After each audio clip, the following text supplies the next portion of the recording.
dia baru di level anggota gerak. Sedangkan ini di level anggota tubuh. Sistem peredaran darahnya nggak lancar, kadang mungkin kerja dari lambungnya bermasalah. Maka karena SGI, efek ke belakangnya masalahnya tambah banyak. Jadi menelannya sakit, ininya sakit, ininya sakit, ininya sakit, organ-organ kerja darahnya itu sakit, itu kalau SGI. Berarti SGI lebih parah ya Pak daripada stroke? Belum tentu. Tergantung stroke-nya di area mana dia terjadi penyumbatan dan pecah pembuluh darah. Kalau di stroke kan biasanya kayak begitu. Berarti kalau paraplegi, tetraplegi berarti dia ada di semua. Quadriplegi berarti di semua level tengah. Ya. Kalau hemiplegi berarti kanan aja atau kiri aja. Lalu kalau paraplegi ya Pak, berarti ada satu titik yang memang dia cuma mempersyarat anggota gerak.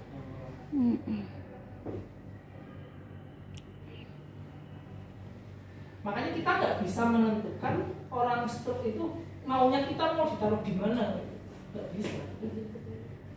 Suka-suka dia, suka-suka stroke itu mau pecah pembuluh darahnya di mana, mau tersumbat pembuluh darahnya di mana, itu suka-suka dia. Makanya yang kita bisa tentukan adalah setelah dia kena stroke, dia problematiknya ada di mana. Kalau kena area frontal, oh berarti dia nanti akan ada masalah pada kondisi berpikirnya. Kalau kena area cerebellum, tulang belakang atau otak kecil misalkan, oh dia pasti keseimbangannya bermasalah. Identifikasi gitu, kita harus mengidentifikasi. Oh berarti kalau keseimbangannya bermasalah kita balance training. Oh dia anggota. Kalau misalkan problematiknya ada di otak besar, seluruh otak besar problematiknya motorik.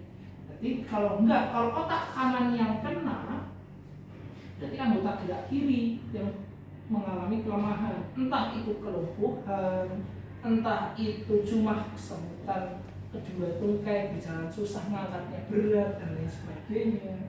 Itu faktor resikonya masing-masing. Dia punya presentasenya masing-masing, kecacatannya di mana, seluas apa. Nah, pertimbangan kita adalah luas lesi dan di mana lesinya.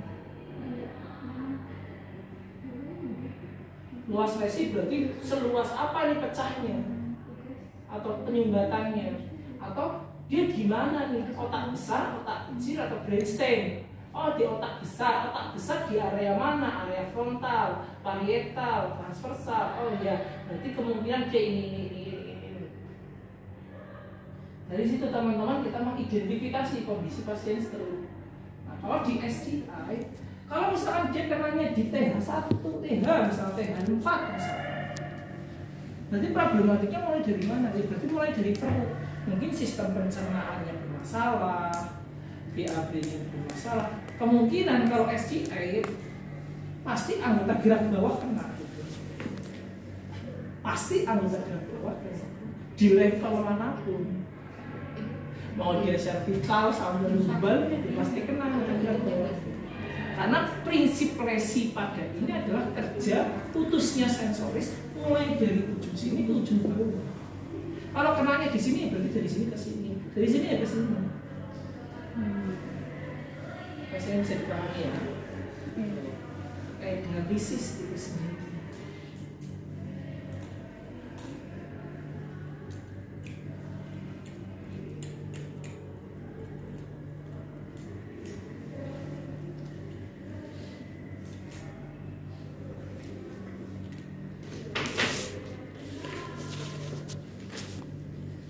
Tipe stroke. Teman-teman ada yang pernah lihat stroke dengan kondisi dia tangannya kencang banget ini? Ada yang dia tidak bisa ngapain, dan diangkat lepas jatuh, angkat lepas jatuh. Nah lihat, belum pernah. Bisa lihat ya di museum mana ya? yang kaku disebut sebagai spastik, yang lemas disebut sebagai flasik.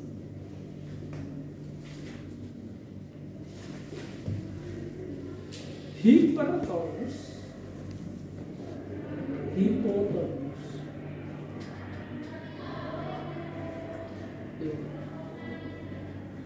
kita analisis lagi. Oh, tipe stroke ada spastik dan ada flasik. Dia kaku, hipertonus, flasik, hipotonus.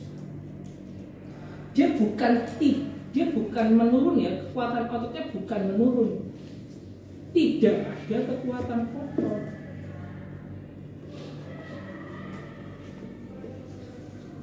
Sampai level itu teman-teman. Jadi dia mau kontraksi isometrik nggak bisa, isotonik nggak bisa. Kalau treatment kita apa? Kalau pada kondisi spastik kita kasih overstretch.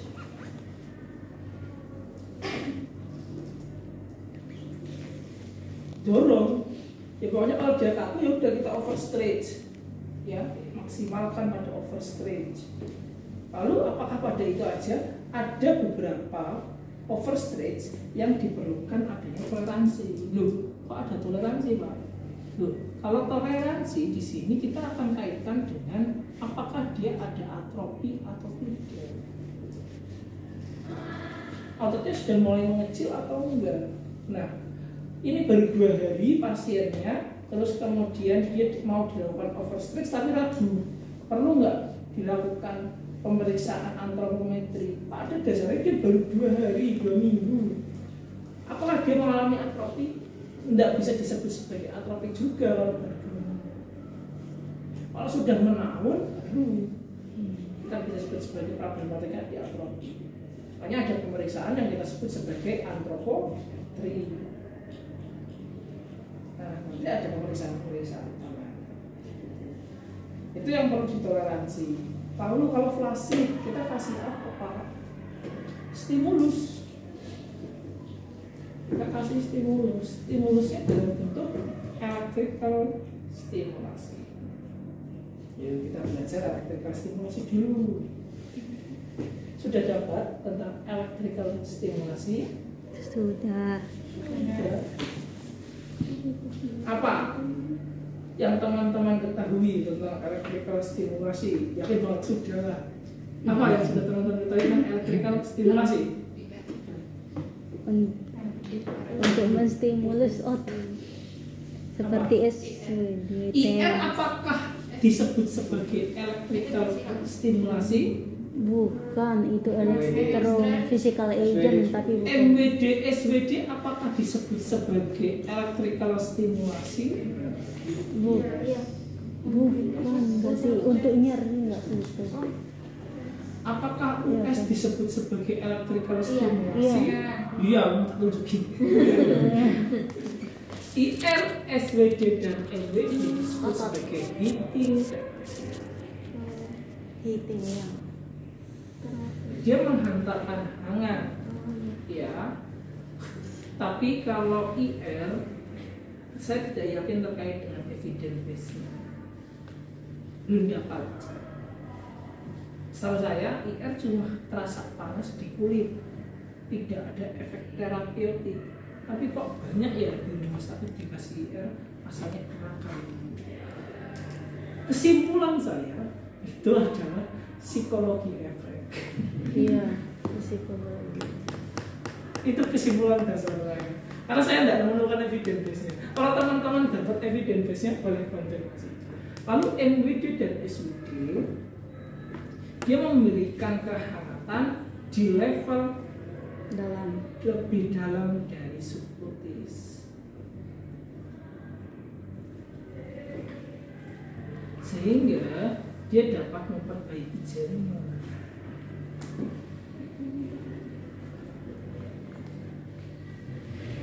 Bisa memperlancar pregnancy.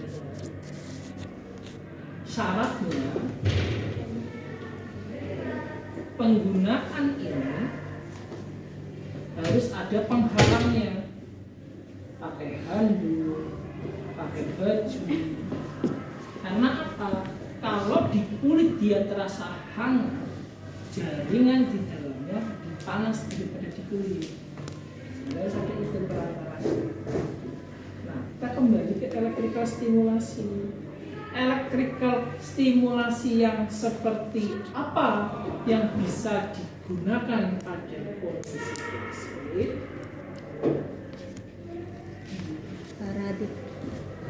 Faraday.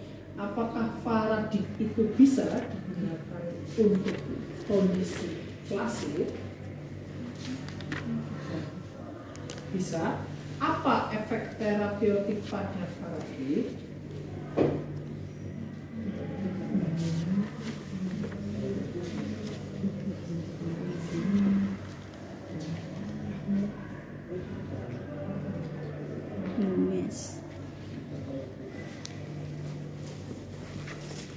Kontraksi.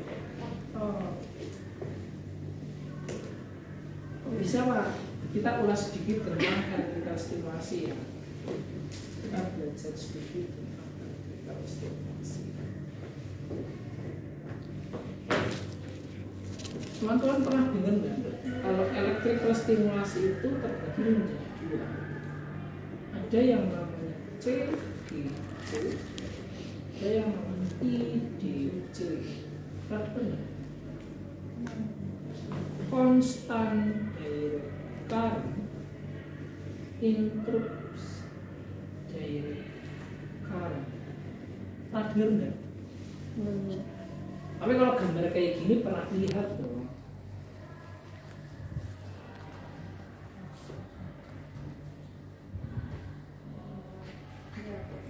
Pernah lihat?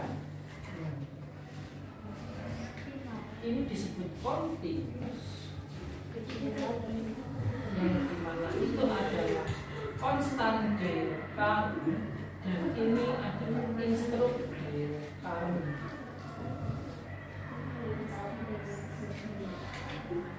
Yang dirasakan apa kalau constant direct current? Dia misalkan diatur waktunya di 10 menit. Dari menit ke 10 sampai menit ke 0 rasanya sama. Sedangkan kalau di IDC, instant direct current, yang dirasakan sama tapi dia ada jeda, atau yang dirasakan berbeda dan semakin naik. Nanti tergantung dari aturannya lagi dalamnya IDC. Terus kemudian ada juga yang IDC yang dia itu rasanya bolak-balik, rasa di atas, rasa di bawah, rasa di atas, rasa di bawah. Kalau pada CDC, kenapa konstan? Dia karena untuk memblokir nyeri. Kalau instruct direct current dia butuh kontraksi. Kalau untuk meningkatkan kekuatan otot, berarti dia ada kekuatan otot ya. Misalkan dia harusnya mampu 100% tapi dia baru mampu 70%. Oh, dia dipakaikan CDC. Bisa pakai TENS. Kalau misalkan untuk ngeblocking nyeri bisa pakai NEMES. Meningkatkan kualitas otot bisa pakai galvanik. Untuk bisa melakukan kontraksi otot pada kondisi dia 0% untuk berkontraksi, tapi dia pakai Faraday.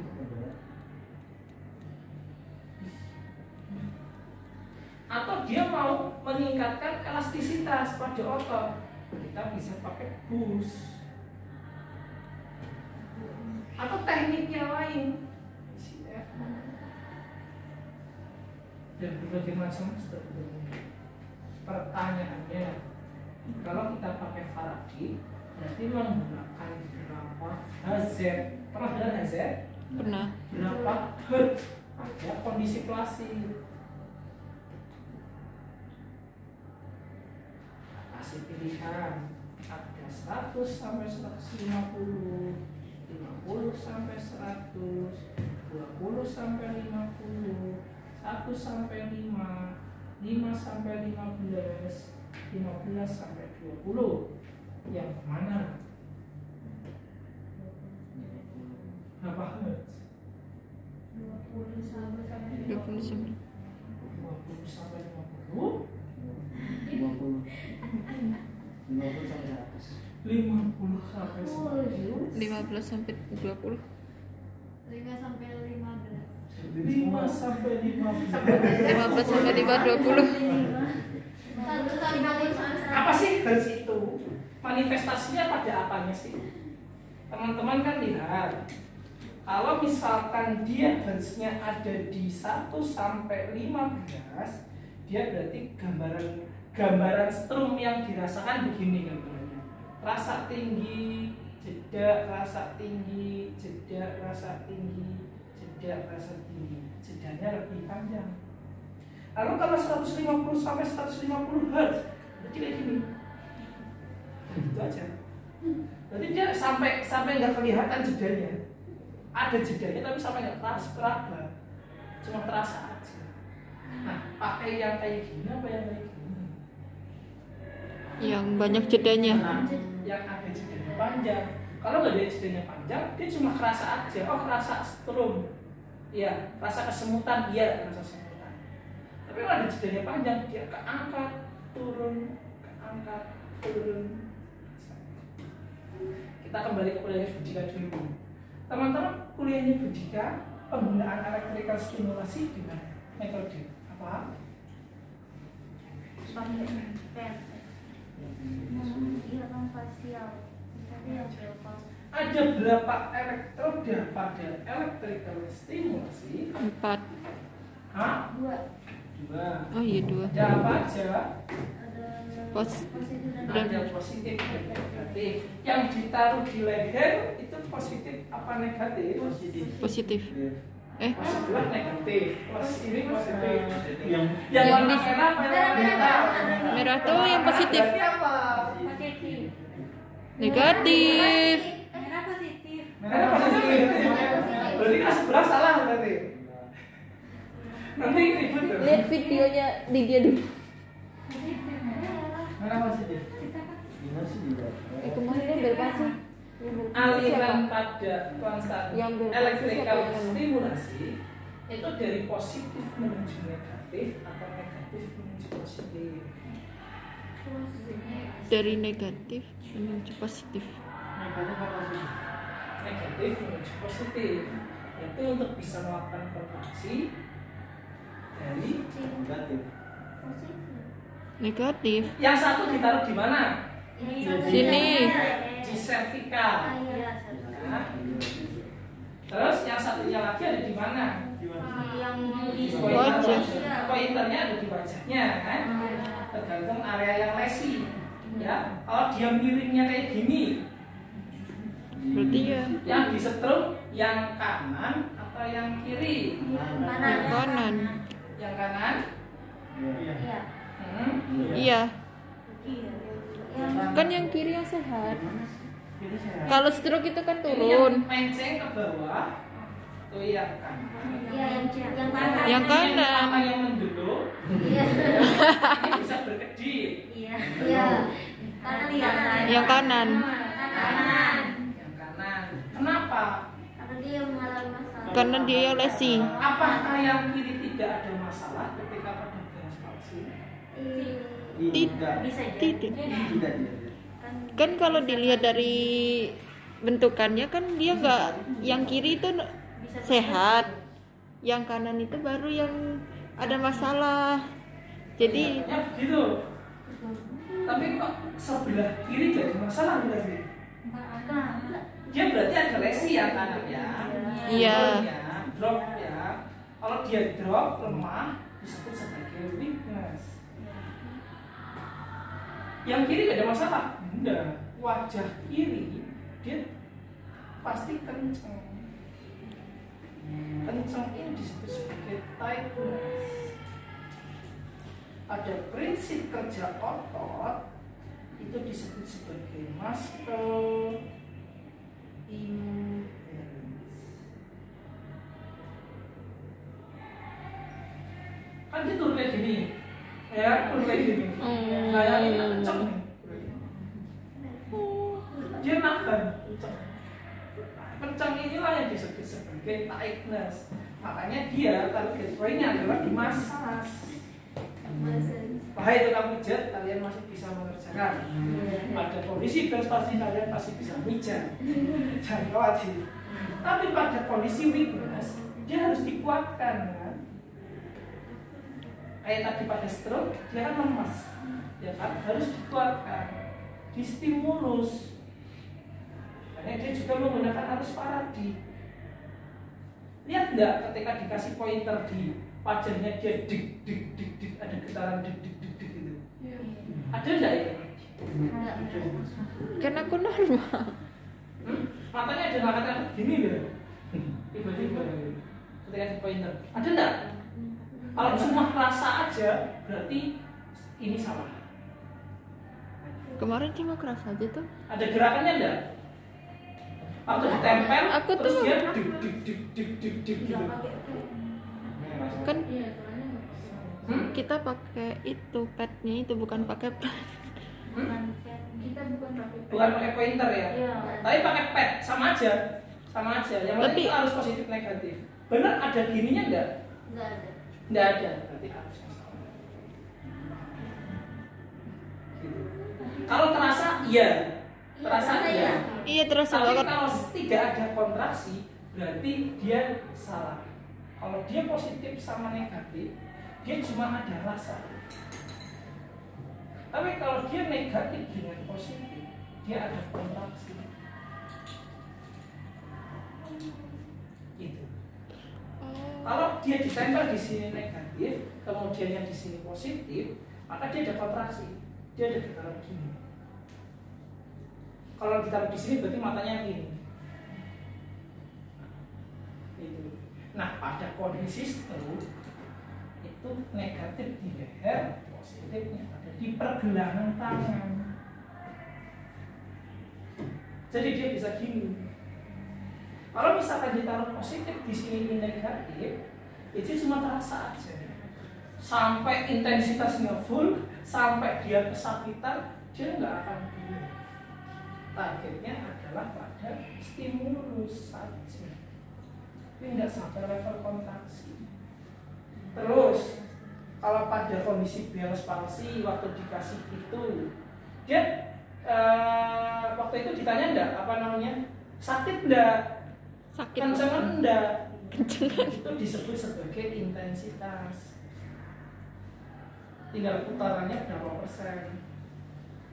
Kalau cuma diputar segini misalnya 30%, terus dia udah merasa sakit, dihentikan. Ada kondisi Bell's palsy, terlepas dia ada kontraksi atau enggak, karena itu area wajah. Tapi pada kondisi stroke, dia tidak mengutamakan pada rasa, tapi pada kontraksi. Misalkan dia dikasih positif dan negatif, negatif dan positif. Terus kemudian dia udah dinaikkan intensitasnya di 80% misalkan, tapi belum ada kontraksi, ya kan? Belum ada kontraksi, berarti dia ada masalah nih di sensorinya.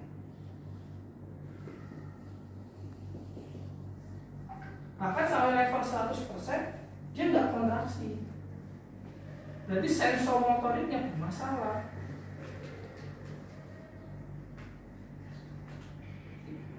Kalau misalkan dari segi rasa juga nggak ada ya, kalian berarti rasanya sudah nggak ada juga, nggak ada rasa sakit dan lain sebagainya. Tapi padahal stroke-nya bisa sampai 100%, sensor motoriknya bermasalah. Tapi kalau misalkan di 40%, terus kemudian dia terasa kesakitan, tapi dia belum ada kontraksi, maka peran fisioterapi di sini adalah memberikan informasi, Bapak, mohon maaf, tolong ditahan karena kita nanti akan kejar untuk biar bisa ngangkat atau bergerak. Tolong ditahan sakitnya. Jadi tidak berbicara soal sesuai dengan toleransi pasien. Tidak. Targetnya adalah untuk dia bisa berkontraksi. Tapi kalau pada wajah, karena kita bicara soal wajah, maka harus ada toleransi di sana. Gitu ya, ya. Kalau pada stroke dia nggak pakai itu. Yang penting sampai dia bisa bergerak, nah itu target poinnya. Karena karena dia flasid, lemah. Sampai sini ada yang mau ditanyakan.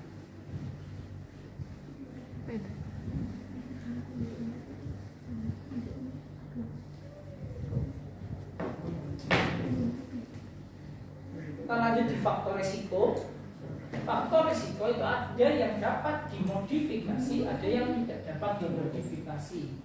Kalau yang dapat dimodifikasi itu ada hipertensi, merokok, diabetes, itu disesuaikan dengan masalah dia itu alasannya apa. Oh, dia pecah pembuluh darah karena hipertensi. Berarti yang kita kontrol adalah hipertensinya. Gitu. Oh, masalah dia karena diabetes. Berarti yang kita kontrol diabetesnya. Itu obrolannya itu.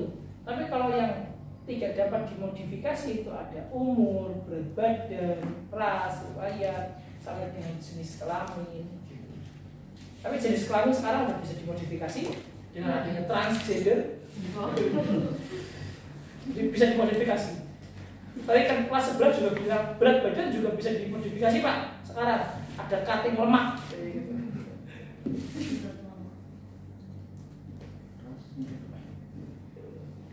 Dan potensi-potensi ada migrain, sindrom metabolik, sampai dengan inflamasi infeksi ya.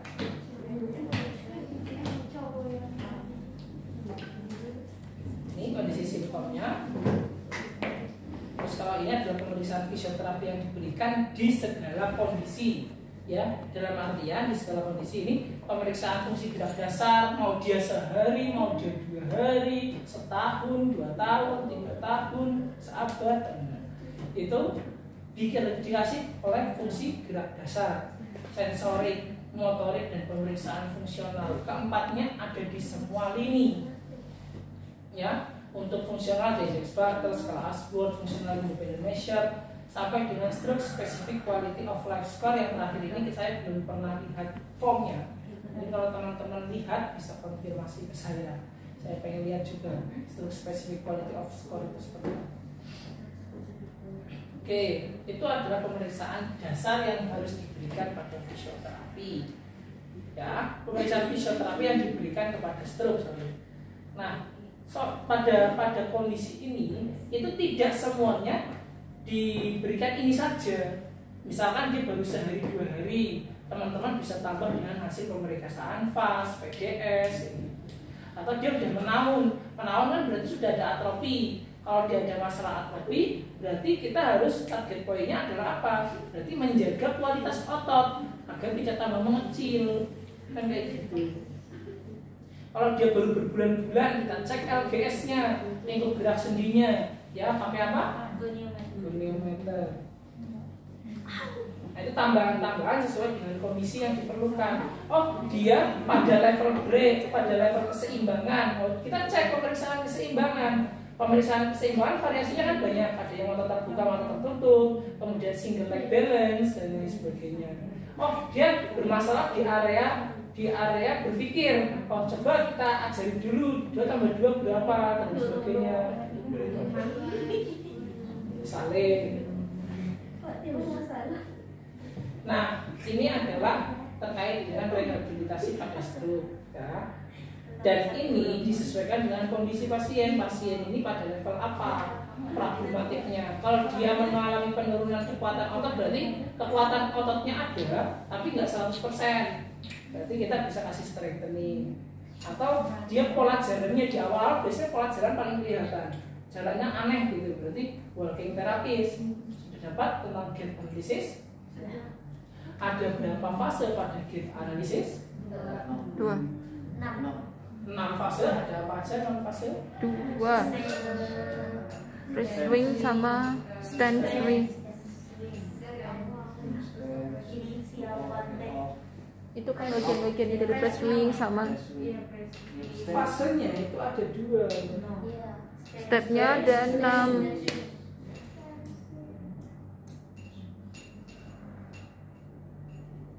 Kalau heel strike masuk fase mana? Heel strike itu stand. Tidak masuk fase stand dan tidak masuk fase swing. Dia adalah pola. Heel strike dan two off itu adalah pola langkah. Ini heel strike, two of heel straight. Kan kayak gitu. Kalau misalkan heel straight menuju two off itu disebut sebagai fase stance. Two off menuju heel straight itu disebut sebagai fase swing. Gitu. Lah di fase stance ada apa aja? Oh ya.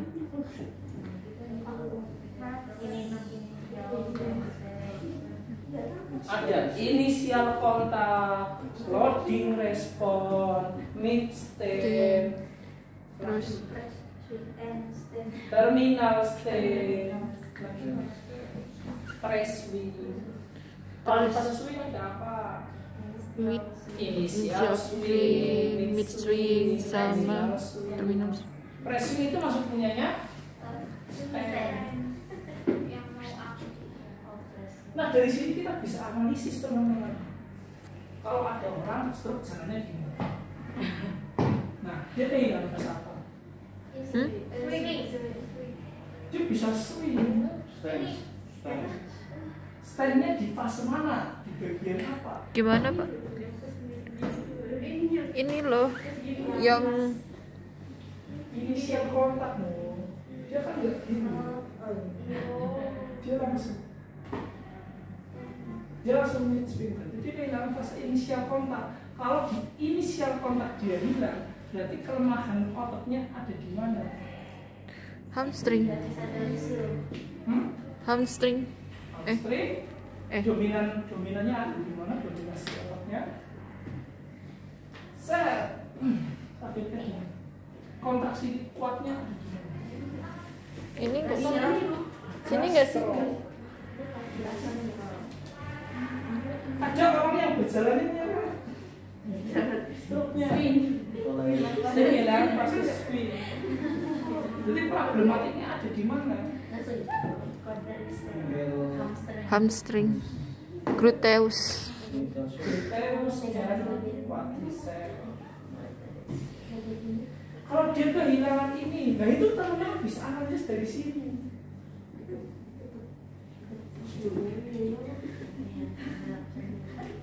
Elektrikal stimulasi tadi udah dibahas ya, bagaimana tingkatannya. Terus kemudian gait training, pain therapy itu berarti massage dan lain sebagainya. Sesuai dengan kondisi ya. Nah, di sini peran fisioterapi juga ada banyak. Tenang saja, tukang pijat masih bisa mijet di sini.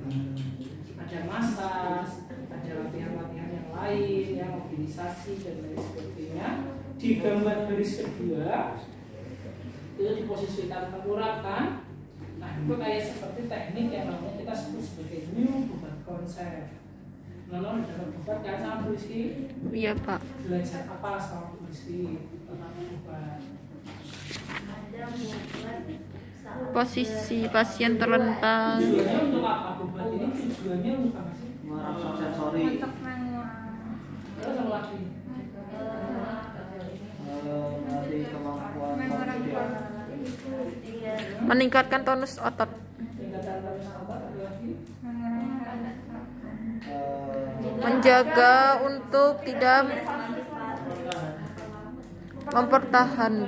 menjaga pasien untuk tidak mengalami kerusakan otot atau jaringan yang lebih.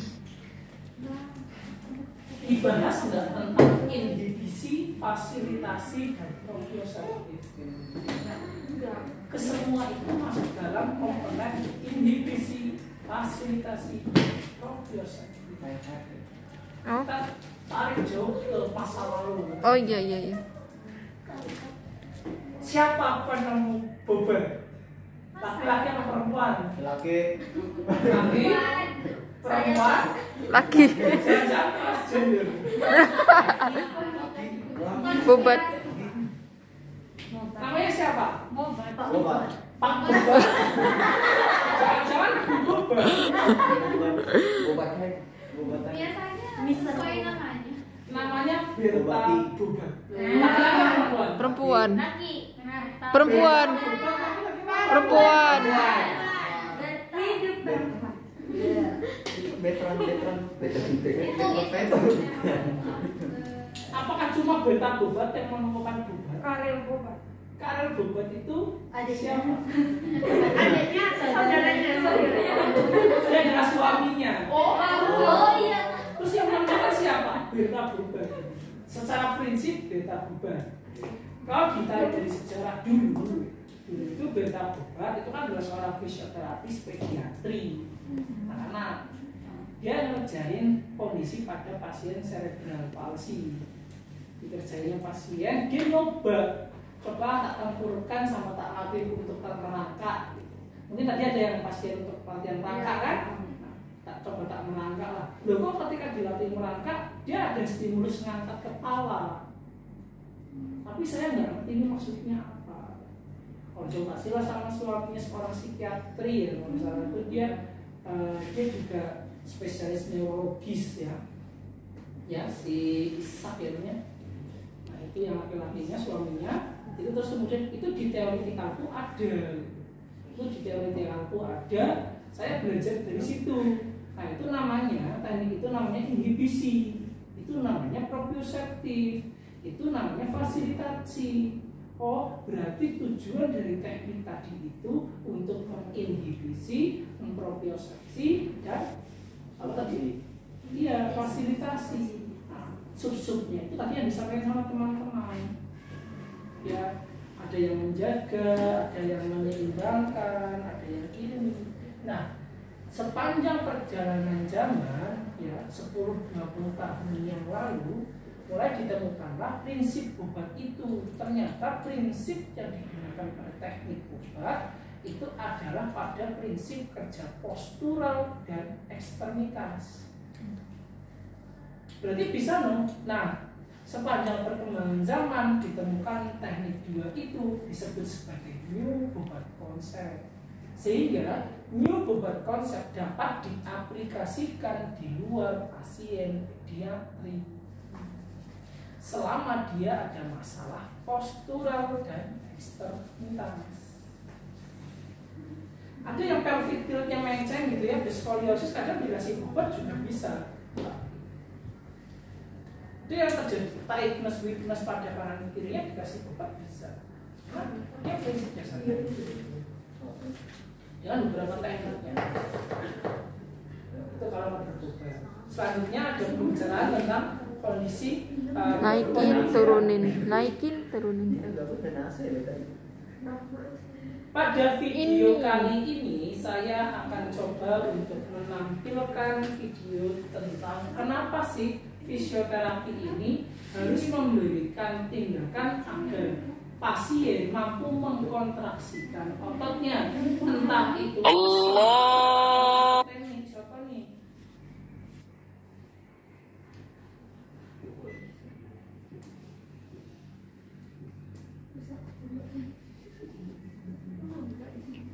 Suhunya nggak boleh lebih dari 25. Type of stroke, the areas in the brain where the stroke happened, or the size of the area in the brain that was affected. The brain is divided into two large halves called hemispheres. The right Kalau dia ada masalah di otak kanan, jadi problematiknya ada di otak kiri. Kalau dia ada masalah di otak kiri, dia ada problematik di otak kanan. Kalau otak kanan, berarti misalnya nalar, berpikir. Tapi kalau misalnya otak kiri, berarti berhitung, bicara, masalahnya berarti ada bicara.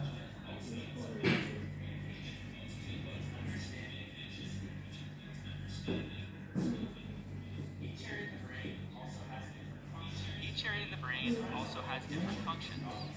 The frontal lobe is important for problem Nah, solving. kalau area frontal itu nanti area patomotoral seperti ini masalahnya. Hearing, learning, and emotion. The parietal lobe is important for sensation, reasoning, language, and attention to one side of the body or your surroundings. The occipital lobe helps us to understand what we see. When a stroke occurs in the cerebellum, it can impact coordination, balance, and fine motor control. In the brainstem can affect facial movement, swallowing, and basic body functions like breathing or alertness. So depending on where the stroke happened, she may have weakness or difficulty moving around, changes to sensation or pain in parts of the body, changes to how you can safely eat and drink, changes to memory and learning new things, difficulty seeing or going to continue for some time after recovery from exercise. Ya, pada kondisi stroke dia ada kehilangan di mana salah satu nervesnya yaitu kondisi nervesnya dia itu nantinya bermasalahnya di sini teman-teman. Ya, ada salah satu nervesnya itu lepas atau hilang atau rusak, ya, sehingga diperlukannya adanya kerja motorik, entah itu dengan atau tanpa bantuan otak. Jadi kita harus melakukan gerakan, ya, entah itu aktif, exercise, pasif, resisten, itu harus ada gerakan. Kalau misalkan dia nggak bisa pasif, nggak bisa aktif, nggak bisa resisten, pakai stimulasi. Yang penting dia bisa bergerak. Tujuannya untuk apa? Untuk memperpanjang kerja akson ketika salah satu aksonnya rusak, ya. Jadi dia akan bisa memanjang, teman-teman.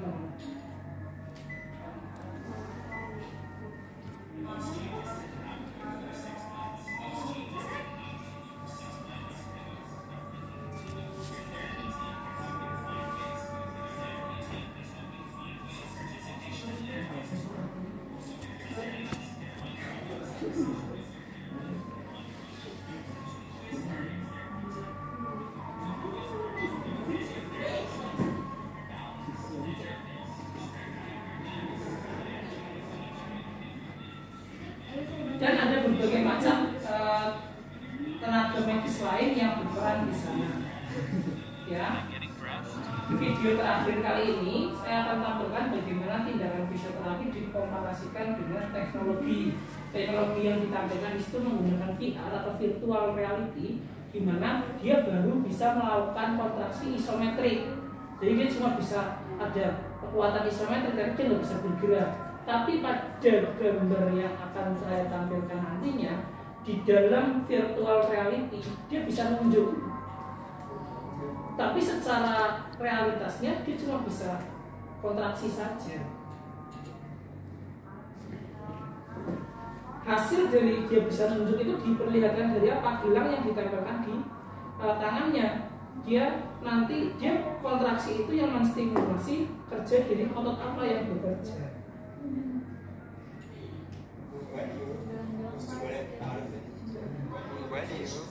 Was developed out of the need. Patients need for better care. Value is designed for patients who have lost the functional use of one hand due to stroke or brain injury. Through value, patients are able to complete repetitive tasks at home and support their well-being. Combining a simple use of 2 biopatterns with low-cost immersive virtual reality headsets enables you to receive both hands as active hands again. Often not visible muscle activities of your affected hand are amplified by your value to control the full range of motion of the virtual hand. Our value avatar and your therapist got all our technologies are created by therapists to train your affected hand in a functional way which wouldn't be possible in the real world. Value detects and amplifies even little muscle activities and use them in a playful approach, which helps you to learn those movements. The task will challenge you to activate different muscles in a sensitive way. Value will change the way you receive therapy. Recovery is a challenge, value is a partner. For more information on what's coming up, follow us on social media or subscribe to our newsletter to stay up to date.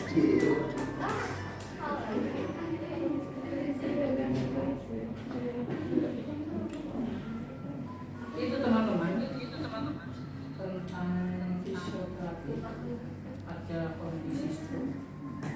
Dari sini ada yang mau ditanyakan.